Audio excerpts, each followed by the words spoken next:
英語聞き流しリスニング、英語テキストと MP3 ダウンロード、その他の物語はホームページからお聞きいただけます。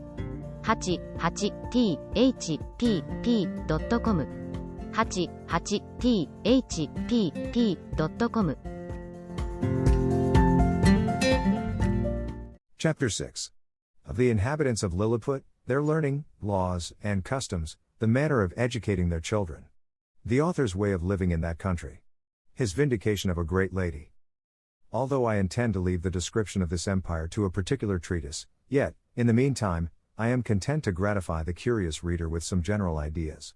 As the common size of the natives is somewhat under 6 inches high, so there is an exact proportion in all other animals, as well as plants and trees. For instance, the tallest horses and oxen are between 4 and 5 inches in height, the sheep an inch and a half, more or less, their geese about the bigness of a sparrow, and so the several gradations downwards till you come to the smallest, which to my sight, were almost invisible. But nature has adapted the eyes of the Lilliputians to all objects proper for their view, they see with great exactness, but at no great distance.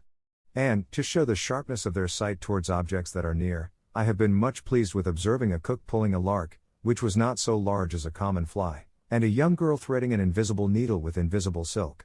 Their tallest trees are about 7 feet high, I mean some of those in the great royal park, the tops whereof I could but just reach with my fist clenched. The other vegetables are in the same proportion, but this I leave to the reader's imagination. I shall say but little at present of their learning, which, for many ages, has flourished in all its branches among them, but their manner of writing is very peculiar, being neither from the left to the right, like the Europeans, nor from the right to the left, like the Arabians, nor from up to down, like the Chinese, but aslant, from one corner of the paper to the other, like ladies in England. They bury their dead with their heads directly downward, because they hold an opinion, that in 11,000 moons they are all to rise again, in which period the earth, which they conceive to be flat, will turn upside down, and by this means they shall, at their resurrection, be found ready standing on their feet. The learned among them confess the absurdity of this doctrine, but the practice still continues, in compliance to the vulgar. There are some laws and customs in this empire very peculiar, and if they were not so directly contrary to those of my own dear country, I should be tempted to say a little in their justification. It is only to be wished they were as well executed. The first I shall mention, relates to informers. All crimes against the state, are punished here with the utmost severity, but, if the person accused makes his innocence plainly to appear upon his trial, the accuser is immediately put to an ignominious death, and out of his goods or lands the innocent person is quadruply recompensed for the loss of his time, for the danger he underwent, for the hardship of his imprisonment, and for all the charges he has been at in making his defense, or, if that fund be deficient, it is largely supplied by the crown. The emperor also confers on him some public mark of his favor, and proclamation is made of his innocence through the whole city. They look upon fraud as a greater crime than theft, and therefore seldom fail to punish it with death, for they allege, that care and vigilance, with a very common understanding, may preserve a man's goods from thieves, but honesty has no defense against superior cunning, and, since it is necessary that there should be a perpetual intercourse of buying and selling, and dealing upon credit, where fraud is permitted and connived at, or has no law to punish it, the honest dealer is always undone, and the knave gets the advantage. I remember, when I was once interceding with the emperor for a criminal who had wronged his master of a great sum of money, which he had received by order and ran away with, and happening to tell his majesty, by way of extenuation, that it was only a breach of trust, the emperor thought it monstrous in me to offer as a defense the greatest aggravation of the crime, and truly I had little to say in return, farther than the common answer, that different nations had different customs, for, I confess, I was heartily ashamed. 330. Although we usually call reward and punishment the two hinges upon which all government turns, yet I could never observe this maxim to be put in practice by any nation except that of Lilliput. Whoever can there bring sufficient proof, that he has strictly observed the laws of his country for 73 moons, has a claim to certain privileges, according to his quality or condition of life, with a proportionable sum of money out of a fund appropriated for that use, he likewise acquires the title of snilpol, or legal, which is added to his name, but does not descend to his posterity. And these people thought it a prodigious defect of policy among us, when I told them that our laws were enforced only by penalties, without any mention of reward. It is upon this account that the image of justice, in their courts of judicature, is formed with 6 eyes, 2 before, as many behind, and on each side 1, to signify circumspection, with a bag of gold open in her right hand, and a sword sheathed in her left, to show she is more disposed to reward than to punish. In choosing persons for all employments, they have more regard to good morals than to great abilities. 4. Since government is necessary to mankind, they believe that the common size of human understanding is fitted to some station or other, and that Providence never intended to make the management of public affairs a mystery to be comprehended only by a few persons of sublime genius, of which there seldom are 3 born in an age, but they suppose truth, justice, temperance, and the like, to be in every man's power, the practice of which virtues, assisted by experience and a good intention, would qualify any man for the service of his country, except where a course of study is required. But they thought the want of moral virtues was so far from being supplied by superior endowments of the mind, that employments could never be put into such dangerous hands as those of persons so qualified, and, at least, that the mistakes committed by ignorance, in a virtuous disposition, would never be of such fatal consequence to the public weal, as the practices of a man, whose inclinations led him to be corrupt, and who had great abilities to manage, to multiply, and defend his corruptions. In like manner, the disbelief of a divine providence renders a man incapable of holding any public station. 4. Since kings avow themselves to be the deputies of Providence, the Lilliputians think nothing can be more absurd than for a prince to employ such men as disown the authority under which he acts. In relating these and the following laws, I would only be understood to mean the original institutions, and not the most scandalous corruptions, into which these people are fallen by the degenerate nature of man. 4. As to that infamous practice of acquiring great employments by dancing on the ropes, or badges of favor and distinction by leaping over sticks and creeping under them, the reader is to observe, that they were first introduced by the grandfather of the emperor now reigning, and grew to the present height by the gradual increase of party and faction. Ingratitude is among them a capital crime, as we read it to have been in some other countries, for they reason thus, that whoever makes ill returns to his benefactor, must needs be a common enemy to the rest of mankind, from whom he has received no obligation, and therefore such a man is not fit to live. Their notions relating to the duties of parents and children differ extremely from ours.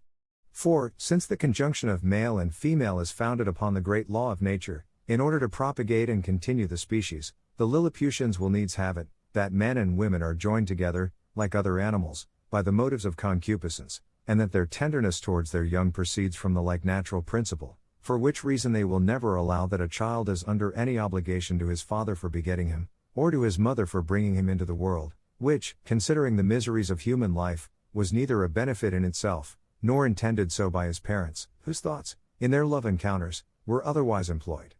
Upon these, and the like reasonings, their opinion is, that parents are the last of all others to be trusted with the education of their own children, and therefore they have in every town public nurseries, where all parents, except cottagers and laborers, are obliged to send their infants of both sexes to be reared and educated, when they come to the age of 20 moons, at which time they are supposed to have some rudiments of docility. These schools are of several kinds, suited to different qualities, and both sexes. They have certain professors well skilled in preparing children for such a condition of life as befits the rank of their parents, and their own capacities, as well as inclinations. I shall first say something of the male nurseries, and then of the female. The nurseries for males of noble or eminent birth, are provided with grave and learned professors, and their several deputies. The clothes and food of the children are plain and simple. They are bred up in the principles of honor, justice, courage, modesty, clemency, religion, and love of their country. They are always employed in some business, except in the times of eating and sleeping, which are very short, and 2 hours for diversions consisting of bodily exercises. They are dressed by men till 4 years of age, and then are obliged to dress themselves, although their quality be ever so great, and the women attendant, who are aged proportionably to ours at 50, perform only the most menial offices.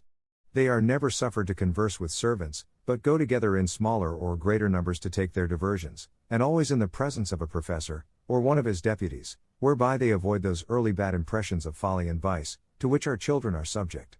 Their parents are suffered to see them only twice a year, the visit is to last but an hour, they are allowed to kiss the child at meeting and parting, but a professor, who always stands by on those occasions, will not suffer them to whisper, or use any fondling expressions, or bring any presents of toys, sweetmeats, and the like. The pension from each family for the education and entertainment of a child, upon failure of due payment, is levied by the emperor's officers. The nurseries for children of ordinary gentlemen, merchants, traders, and handicrafts, are managed proportionably after the same manner. Only those designed for trades are put out apprentices at 11 years old, whereas those of persons of quality continue in their exercises till 15, which answers to 21 with us, but the confinement is gradually lessened for the last 3 years. In the female nurseries, the young girls of quality are educated much like the males, only they are dressed by orderly servants of their own sex, but always in the presence of a professor or deputy, till they come to dress themselves, which is at 5 years old. And if it be found that these nurses ever presume to entertain the girls with frightful or foolish stories, or the common follies practiced by chambermaids among us, they are publicly whipped thrice about the city, imprisoned for a year, and banished for life to the most desolate part of the country. Thus the young ladies are as much ashamed of being cowards and fools as the men, and despise all personal ornaments, beyond decency and cleanliness. Neither did I perceive any difference in their education made by their difference of sex, only that the exercises of the females were not altogether so robust, and that some rules were given them relating to domestic life, and a smaller compass of learning was enjoined them, for their maxim is, that among peoples of quality, a wife should be always a reasonable and agreeable companion, because she cannot always be young. When the girls are 12 years old, which among them is the marriageable age, their parents or guardians take them home, with great expressions of gratitude to the professors, and seldom without tears of the young lady and her companions. In the nurseries of females of the meaner sort, the children are instructed in all kinds of works proper for their sex, and their several degrees. Those intended for apprentices are dismissed at 7 years old, the rest are kept to 11.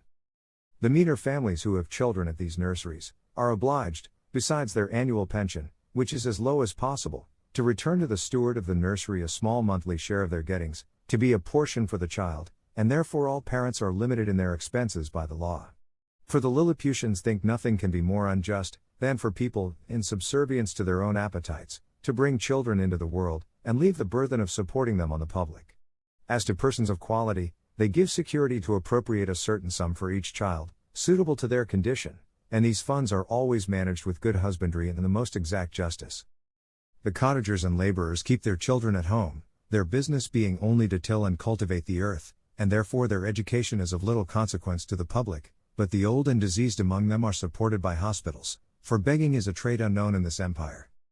And here it may, perhaps, divert the curious reader, to give some account of my domestics, and my manner of living in this country, during a residence of 9 months, and 13 days. Having a head mechanically turned, and being likewise forced by necessity, I had made for myself a table and chair convenient enough, out of the largest trees in the royal park. 200 seamstresses were employed to make me shirts, and linen for my bed and table, all of the strongest and coarsest kind they could get, which, however, they were forced to quilt together in several folds, for the thickest was some degrees finer than lawn. Their linen is usually 3 inches wide, and 3 feet make a piece. The seamstresses took my measure as I lay on the ground, one standing at my neck, and another at my mid-leg, with a strong cord extended, that each held by the end, while a third measured the length of the cord with a rule of 1 inch long. Then they measured my right thumb, and desired no more, for by a mathematical computation, that twice round the thumb is once round the wrist, and so on to the neck and the waist, and by the help of my old shirt, which I displayed on the ground before them for a pattern, they fitted me exactly. 300 tailors were employed in the same manner to make me clothes, but they had another contrivance for taking my measure.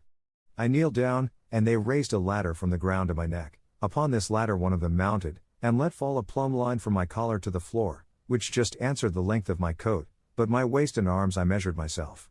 When my clothes were finished, which was done in my house, for the largest of theirs would not have been able to hold them, they looked like the patchwork made by the ladies in England, only that mine were all of a color.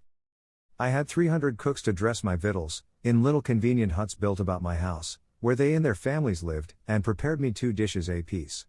I took up 20 waiters in my hand, and placed them on the table, 100 more attended below on the ground, some with dishes of meat, and some with barrels of wine and other liquors slung on their shoulders, all which the waiters above drew up, as I wanted, in a very ingenious manner, by certain cords, as we draw the bucket up a well in Europe. A dish of their meat was a good mouthful, and a barrel of their liquor a reasonable draught. Their mutton yields to ours, but their beef is excellent. I have had a sirloin so large, that I have been forced to make 3 bites of it, but this is rare. My servants were astonished to see me eat it, bones and all, as in our country we do the leg of a lark. Their geese and turkeys I usually ate at a mouthful, and I confess they far exceed ours. Of their smaller fowl I could take up 20 or 30 at the end of my knife. One day His Imperial Majesty, being informed of my way of living, desired that himself and his royal consort, with the young princes of the blood of both sexes, might have the happiness, as he was pleased to call it, of dining with me. They came accordingly, and I placed them in chairs of state, upon my table, just over against me, with their guards about them. Flimnap, the Lord High Treasurer, attended there likewise with his white staff, and I observed he often looked on me with a sour countenance, which I would not seem to regard, but ate more than usual, in honor to my dear country, as well as to fill the court with admiration. I have some private reasons to believe, that this visit from His Majesty gave Flimnap an opportunity of doing me ill offices to his master. That minister had always been my secret enemy, though he outwardly caressed me more than was usual to the moroseness of his nature. He represented to the emperor the low condition of his treasury, that he was forced to take up money at a great discount, that exchequer bills would not circulate under 9%. Below par, that I had cost His Majesty above 1.5 million of sprugs, their greatest gold coin, about the bigness of a spangle, and, upon the whole, that it would be advisable in the emperor to take the first fair occasion of dismissing me. I am here obliged to vindicate the reputation of an excellent lady, who was an innocent sufferer upon my account. The treasurer took a fancy to be jealous of his wife, from the malice of some evil tongues, who informed him that her grace had taken a violent affection for my person, and the court scandal ran for some time, that she once came privately to my lodging. This I solemnly declare to be a most infamous falsehood, without any grounds, further than that her grace was pleased to treat me with all innocent marks of freedom and friendship. I own she came often to my house, but always publicly, nor ever without 3 more in the coach, who were usually her sister and young daughter, and some particular acquaintance, but this was common in many other ladies of the court. And I still appeal to my servants round, whether they at any time saw a coach at my door, without knowing what persons were in it. On those occasions, when a servant had given me notice, my custom was to go immediately to the door, and, after paying my respects, to take up the coach and 2 horses very carefully in my hands, for, if there were 6 horses, the postilion always unharnessed 4, and placed them on a table, where I had fixed a movable rim quite round, of 5 inches high, to prevent accidents. And I have often had 4 coaches and horses at once on my table, full of company, while I sat in my chair, leaning my face towards them, and when I was engaged with one set, the coachman would gently drive the others round my table. I have passed many an afternoon very agreeably in these conversations. But I defy the treasurer, or his 2 informers, I will name them, and let them make the best of it, Clustrel and Drumlow, to prove that any person ever came to me incognito, except the secretary Reldresel, who was sent by express command of His Imperial Majesty, as I have before related. I should not have dwelt so long upon this particular, if it had not been a point wherein the reputation of a great lady is so nearly concerned, to say nothing of my own, though I then had the honor to be a Nardots, which the treasurer himself is not, for all the world knows, that he is only a glumglum, a title inferior by 1 degree, as that of a marquis is to a duke in England, yet I allow he preceded me in right of his post. These false informations, which I afterwards came to the knowledge of by an accident not proper to mention, made the treasurer show his lady for some time an ill countenance, and me a worse, and although he was at last undeceived and reconciled to her, yet I lost all credit with him, and found my interest decline very fast with the emperor himself, who was, indeed, too much governed by that favorite. 英語聞き流しリスニング、英語テキストと MP3 ダウンロード、その他の物語は、ホームページからお聞きいただけます。88thpp.com 88thpp.com